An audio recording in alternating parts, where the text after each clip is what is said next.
الله وبركاته.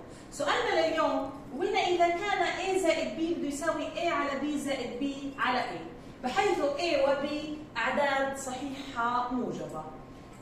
أوجد A تربيع زائد B تربيع. طبعا أنا عندي المطلوب A تربيع زائد B تربيع. لو نظرنا للمعطى بلاحظ إن أنا ممكن أقدر أحصل على المطلوب اللي هو A تربيع زائد B تربيع بتوحيد المقامات في هذا الطرف من المعطى. خلينا نوحد المقامات.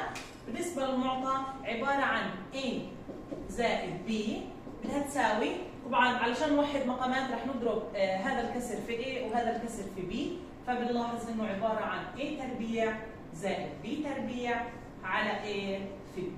بس اللي عملناه هون انه احنا وحدنا المقامات في هذا الطرف، حصلنا على هذه الصورة. مباشرة لما انا احصل على هذه الصورة بعمل ضرب تبادلي لحتى اتخلص من الكسور.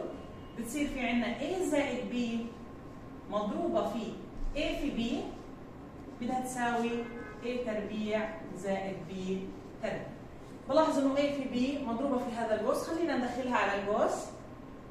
A في B ضرب A عبارة عن A تربيع B زائد A في B ضرب B عبارة عن A B تربيع بدها تساوي A تربيع زائد B تربيع.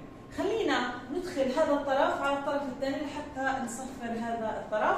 بتصير A تربيع B، بلاحظ انه A تربيع و A تربيع في بينهم عامل مشترك، فخلينا نحط السالب A تربيع هون، سالب A تربيع زائد AB تربيع ناقص B تربيع بتساوي صفر. ما عملت غير اني انا نقلت هذا الطرف الى الطرف الاخر واصبحت بهذه الصوره. طبعا A تربيع B ناقص A تربيع في عندنا A تربيع عامل مشترك بناخذها مباشره. A تربيع بيتبقى لدينا B ناقص 1 زائد ايضا من هذول الحدين B تربيع عامل مشترك بناخذها عامل مشترك، بضل لدينا A ناقص 1 بدها تساوي صفر.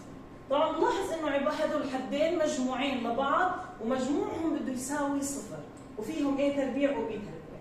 ومن المعطيات انه A و B عباره عن اعداد صحيحه موجبه، يعني اللي زي A تربيع هذا استحاله يساوي صفر، وB تربيع ايضا استحاله يساوي صفر لانهم اعداد صحيحه موجبه، فلازم B ناقص 1 يساوي صفر وكمان A ناقص 1 يساوي صفر لحتى نقدر نحصل على انه مجموع هذول الحدين بده يساوي صفر. ما فينا نقول هذا او هذا، لا هذول مجموعين لبعض، اذا لازم هذا يساوي صفر وهذا يساوي صفر لحتى يكون مجموعهم صفر. اذا لانه في عندنا A و B اعداد صحيحه موجبه، فهذا استحاله يساوي صفر وهذا استحاله يساوي صفر، اذا B ناقص 1 بدها تساوي صفر وكمان A ناقص 1 بدها تساوي صفر. ما بينفع نقول او، اذا هنا B بدها تساوي 1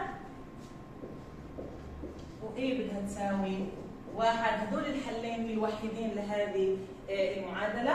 اذا هيك اوجدنا قيمه A وقيمه B. المطلوب عندنا A تربيع زائد B تربيع، اذا A تربيع زائد B تربيع عباره عن 1 تربيع زائد 1 تربيع يساوي 2، وهيك بكون اوجدت المطلوب. إذا فكرة سؤالنا اليوم إن أنا كيف كنت بدي أوصل للمطلوب من المعطى لاحظته بتوحيد المقامات وحصلت عليه، بعد كده مشيت خطوات رياضية صحيحة لحتى أحصل على المطلوب. ويعطيكم ألف عافية.